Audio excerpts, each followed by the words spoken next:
Natural hair colour కోసం చూస్తున్నారా? అయితే Anoos henna and black expert వాడండి. నమస్తే రమ్మగారు. నమస్తే జయ. చందమామ కథలు బాగా చెప్పుకునే వాళ్ళం రమ్మగారు.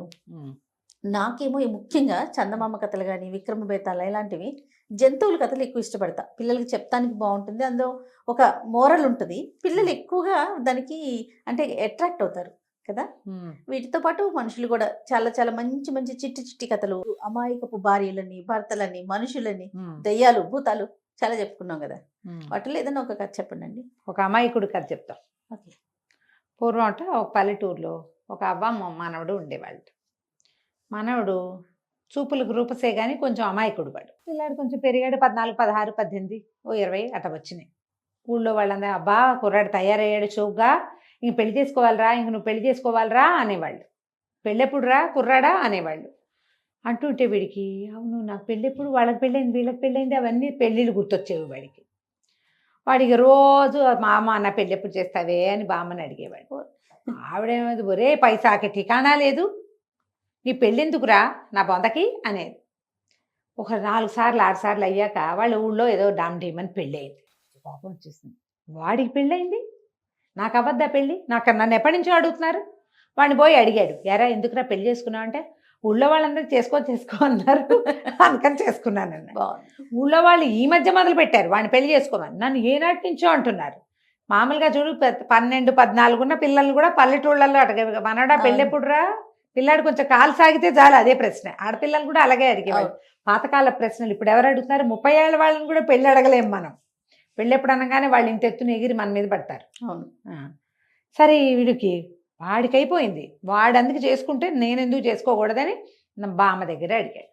అనేసరికల్లా ఆవిడ గట్టిగా తీరుకొని ఆ బామ్మ ఏమంది, ఒక రూపాయి సంపాదిస్తున్నావా, రూపాయి కాదు అది పైసా సంపాదిస్తున్నావా, పైసా కూడా లేదు నీ దగ్గర సంపాదన, ఎందుకురా నీకు పెళ్ళి అంది. అనగానే కుర్రాడు బాగా ఆలోచించి, వెంగళప్ప వాడి పేరు, పైసా తెస్తే పెళ్లి చేస్తావా బామ్మ, నిజం చెప్పు అన్నాడు. అతే ముందు పైసాదే పిచ్చి వెధవా అంది ఆవిడ. ఇలాగే మాట్లాడతారు. వాడేం చేశాడు, ఊరంతా తిరిగి ఎవరో ఏదో పని చేస్తుంటే వాళ్ళ వెనకాల పని చేసి, ఏరా ఏం తింటావురా అని వాళ్ళు అడిగితే పైసా ఇవ్వు అని పైసా తెచ్చుకున్నాడు. ఒక్క నయా పైసా. వాళ్ళేమనుకున్నారు, అక్కడ ఏదో పని చేస్తున్నాము వాడు నేరేడుకాయలు అడుగుతాడు, మామిడికాయ అడుగుతాడని వాళ్ళు అనుకున్నారు. వీడు పైసా అడిగేసరికి ఫోన్లే పిచ్చి వెధవ ఇంత పని చేశాడని నిజంగానే పైసా చేతిలో పెట్టారు. ఆ పైసా ఇచ్చి ఇదిగోనే పామ్మ పైసా, నా పెళ్లి చేయను. ఇవిడ నిర్ఘాంతపోయింది. ఊరి వీడి వెంగళప్పతనము, ఈ పైసాతో వీడికి పెళ్ళి ఎక్కడ చేద్దాం మనం, ఇక నేను పైసా తెచ్చినా నువ్వు పెళ్లి చేయట్లేదో అని గోల పెట్టేశాడు.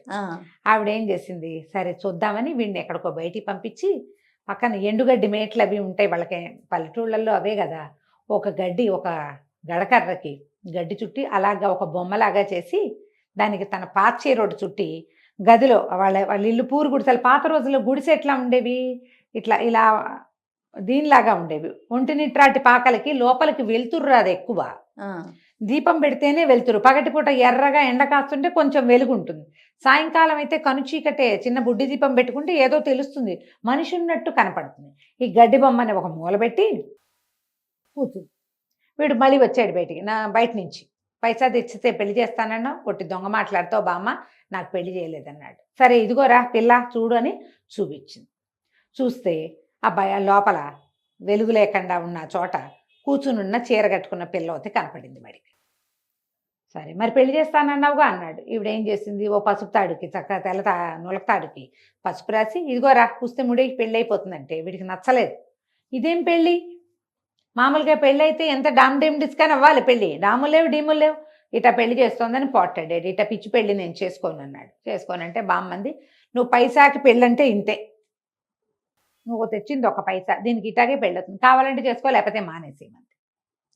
సరే ఏదో ఒకటి పెళ్లి చేసుకోవద్దు సరేనని ఆ బొమ్మ మెడలో పుస్తే మూడేశాడు. కాసేపు అటు ఇటు తిరిగాడు, ఆనందించాడు, బామ్మ అన్నం పెడితే తిన్నాడు, వెళ్ళిపోయాడు. అయిందా, సరే సాయంకాలం మళ్ళీ వచ్చాక పెళ్ళాంతో మాట్లాడదాం అనుకున్నాడు. ఆ బొమ్మతో ఎంత పలకరించినా అది మాట్లాడలేదు. ఏమిటిది మాట్లాడటం లేదు, సూరిగాడు సుబ్బిగాడు వెంకు వీళ్ళంతా చెప్పారు పెళ్ళాం మొదట మాట్లాడదు కానీ తర్వాత కబుర్లు చెప్తుందని. కొత్తల్లో ఎవరు మాట్లాడతారు, ఆడపిల్లలు, పాతకాలం ఆడపిల్లలు సిగ్గుపడి చచ్చి మాట్లాడేవాళ్ళు కాదు, మొగుడంటే సిగ్గుతోటి. ఇది కూడా సిగ్గుపడుతోంది అనుకున్నాడు. ఓ పూట ఆగాడు. రెండో పూట చూసినా అది మాట్లాడిపోయేసరికల్లా వీడికి ఒళ్ళు మండిపోయింది. ఇదేం పెళ్ళి, ఇదేం పెళ్ళాం, మాట వింటలేదని చెప్పి మూల నుంచి ఒక కర్ర తీసి దబి దబి అని 2 కొట్టి గడ్డి బొమ్మని నువ్వు దెబ్బలు తింటే కానీ నీకు బుద్ధి వచ్చేలాగా లేదని కొట్టేశాడు. కొట్టేసి బయటికి వెళ్ళిపోయాడు. ఈ మహామయ్య దొరికిందే ఛాన్స్ అని చటుక్కున ఆ బొమ్మను ఊడదీసేసి తీసిపోయి గడ్డిని తగలబెట్టేసింది. వీడికి పాపం జాలేసింది. అయ్యో అయ్యో పెళ్ళాన్ని కొట్టేనే అని ఆ ఫ్రెండ్ని ఈ ఫ్రెండ్ని కనుక్కున్నాడు. పెళ్ళాన్ని కొడితే మళ్ళీ బతిలాడుకోవాలని వాళ్ళు తెలియజేశారు. ఓహో ఇది మరీ బాగుందని వీడు మళ్ళీ వచ్చాడు. వచ్చి బామ్మ మా లోపలికి వెళ్ళాడు. చూస్తే లేదు అక్కడ. మా ఆవిడేదే అన్నాడు. అనేసరికల్లా నువ్వు కొట్టావు కదా, అది ఇంకా కూర్చుంటుందా, వాళ్ళ ఇంటికి పోయింది, వదిలేరా అది మనకే అంది. అనగానే వీడు ఎవరెవరా, నేను పైసా సంపాదించి పెళ్లి చేసుకుంటే వద్దంటావా? నువ్వు వద్దంటే ఏట, వాళ్ళ ఇల్లు ఎక్కడో చెప్పు, నేను వెళ్ళి తీసుకొచ్చుకుంటాను అని మొదలుపెట్టాడు. ఇక వాడు ఆ పాట మానలా. ఓ పూట 2 పూటలు టలాయించింది బామ్మ. వాడెక్కడ ఆగుతాడు? వాడు ఆగటం లేదు. వాడికి పెళ్ళం కావాలి ఇప్పుడు అర్జెంటుగా.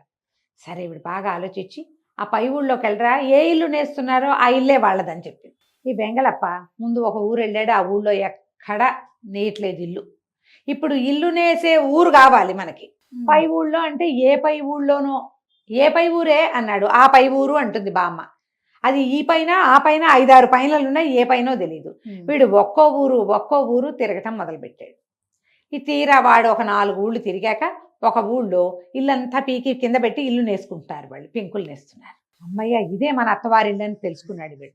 గబగబా వాళ్ళ ఇంట్లోకి వెళ్ళాడు. వీడు చక్కగా బలమైన పిల్లాడు, ఎత్తుగా ఉన్నాడు, ముక్కు మూతి బాగానే ఉండి కొంచెం తింగరాడు అంతే.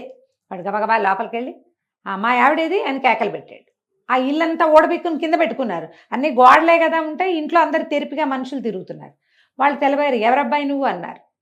మా ఆవిడ మీ దగ్గర ఉండిపోయింది కదా, తీసుకెళ్ళటానికి వచ్చాను, నా పెళ్ళాన్ని నాకు ఇస్తే నేను వెళ్ళిపోతాను అన్నాడు. వీడు నేను ఒక ఆవిడికి మా ఇంట్లో తాళి కట్టాను, దాన్ని నేను కొట్టాను, అవన్నీ ఏం చెప్పటల్లా, మా ఆవిడ మీ ఇంట్లో ఉంది నాకు ఇచ్చేయండి నేను వెళ్ళిపోతాను. ఆ ఇంట్లో ఒక కథ ఉంది, పాత కథ. వాళ్ళిద్దరు అన్నదమ్ములు, ఒక చెల్లెలు. ఆ పిల్లకి 11వ ఏటో 13వ ఏటో పెళ్లి కుదిర్చారు. ఈ ముహూర్తం ఇంకో గంటలో ఉందనగా ఆ పెళ్లి కొడుకు ఎక్కడికో లేచక్కా పోయాడు, రాలేదు. ఆ పిల్లకి మళ్ళీ పెళ్లి చేయలే వీళ్ళు. వాళ్ళు ఏమనుకున్నారు, ఏదో ఒకనాడు ఆ పిల్లాడు వస్తాడు, అప్పుడు చేద్దాం, కుదుర్చుకున్న సంబంధం కదా అని చూశారు. ఎన్నాళ్ళో అయ్యింది. వీళ్ళు ఎప్పటిదో ఆ కథ, ఆ పెళ్ళి ఇప్పుడు ఇంత ఎత్తునుంది. వాళ్ళ గుర్తులేదు వాడి ముక్కు మొహం ఎవరో. కాకపోతే అతను కొంచెం హడావిడి మనిషి అని మాత్రం జ్ఞాపకం ఉంది. ఈ వచ్చిన వాడు ఉన్నదే హడావిడి. అదే ఓహో వీడే కాబోలు మన పాత పెళ్లి కొడుకు అనుకుని, రాబోయ్ బాబా ఎన్నాళ్ళకి వచ్చావు రారా అని చెప్పేసి తీసుకుపోయారు ఇంట్లోకి. ఆ సగం వేసిన ఇంట్లోనే ఓ పక్కన కూర్చోబెట్టారు. చెల్లెల్ని లోపల నుంచి తీసుకొచ్చారు. ఇదిగో మీ ఆవిడన్నారు. చూస్తే చక్కగా చెయ్యెత్తు, ముక్కు మూతి బాగానే ఉంది. వీడికి గుర్తురాలా, చీకట్లో చూసాం, అది ఇదేనో లేదో వాడికి గుర్తులేదు. చీర కట్టుకుంది కామన్ అంతే. వాళ్ళు ఏమన్నారు, సరే ఆవాళ్ళు ఏదో సగంలో ఆగిపోయింది కదా, పసుపు తాడు ఏదో ముడేయించేద్దాం గుళ్ళో అని మా పద్ధతి ప్రకారం గుళ్ళో ముడేయిస్తామన్నారు. వీడేమనుకున్నాడు, ఇది కూడా పాయింటే, ఎందుకంటే మన ఇంట్లో చీకట్లో నేను బామ్మ ఇద్దరమే ఉన్నాం, వీళ్ళు ఇప్పుడు 4-5 ఉన్నారు, పంతులు గారు ఉంటాడు, అక్షింతలు వేస్తారు, బాగుందిగా సరే అన్నాడు. గుళ్ళోకి వెళ్ళారు, పెళ్లి చేసుకున్నారు. సూపర్. వాళ్ళు చక్కగా పెట్టే బేడా సర్ది, కాస్త పసుపు కుంకుమ 2 కావిళ్ళకి ఎత్తి, ఓ 2 చాకళ్ళని ఇచ్చి వీళ్ళింటికి పంపించేశారు. అమ్మయ్య వెళ్ళిపోయింది చెల్లెలని. ఊళ్ళో అందరూ ఆ పిల్లని అట్టాగే ఉంచుకున్నారు. అన్నదమ్ములు 2 పెళ్లి చేసుకుని పిల్లల్ని కన్నారు అని తిట్టిపోసేవారు. ఇక్కడ ఆ గోల్ లేదు, హాయిగా దాని మొగుడు వచ్చాడు, దాన్ని తీసుకుపోయాడు. కుదుర్చుకున్న పెళ్ళంటే సగం పెళ్ళైపోయినట్టేగా. ఈ బామ్మ వీడు ఆ ఊరు ఈ ఊరు తిరగబోయాడు, వెర్రివెధవ ఎంగళప్ప ఎప్పుడో ఒకప్పుడు తిరిగి వస్తాడు అనుకునేది. తీరా చూస్తే మంది మార్బలం, చాకళ్ళు, కావిళ్ళు, పసుపు కుంకాలు, చక్క చిలకలాగా కాలి పొడుగ్గా ఉన్న ఒక పిల్లని వెంబడి పెట్టుకుని మనవడు వచ్చేసరికి ఆశ్చర్యం, ఊరిని పైసాతో బాగానే చేసుకున్నాడే పెళ్లి వీడు. సరే ఏముంది, చుట్టుపక్కల వాళ్ళందరూ వచ్చి ఆహాహా చక్కగా మనవడు అందమైన పిల్లని తెచ్చాడు, ఇకనేమి మంచి పిల్లలు కలుగుతారని అందరూ ఓహో అన్నారు. ఆ పిల్లని లోపల ప్రవేశపెట్టుకుంది. పొరపాటును కూడా వీడు వాడు కాదని ఆవిడ చెప్పలేదు, వీడు వాడేనా అని ఆ అమ్మాయి అడగలేదు. హాయిగా కుదిరిపోయింది. సుఖంగా పెళ్లి చేసుకుని జామని కాపురం చేసి చక్కగా ఉన్నారు. పక్క ఊళ్ళో సంపన్నులు మరి కాదని కొంచెం పర్వాలేదు, వాళ్ళు కూడా ఏవో 4-5 ఎకరాల పొలాలు ఇప్పించి మెల్లిగా కమతాలు చేయించి కుర్రాన్ని లైన్లో పెట్టారు. పిల్ల మంచి పని మంత్రాలు, అన్నయ్య ఇళ్లలో బాగా పనులు చేస్తున్న పిల్ల కదా, చక్కగా అది సంసారం దిద్దుకుంది. కథ కంచికి మనం ఇంటికి. బాగుందండి అమ్మాయికుడి కథ. నమస్తే రమ్మగారు. నమస్తే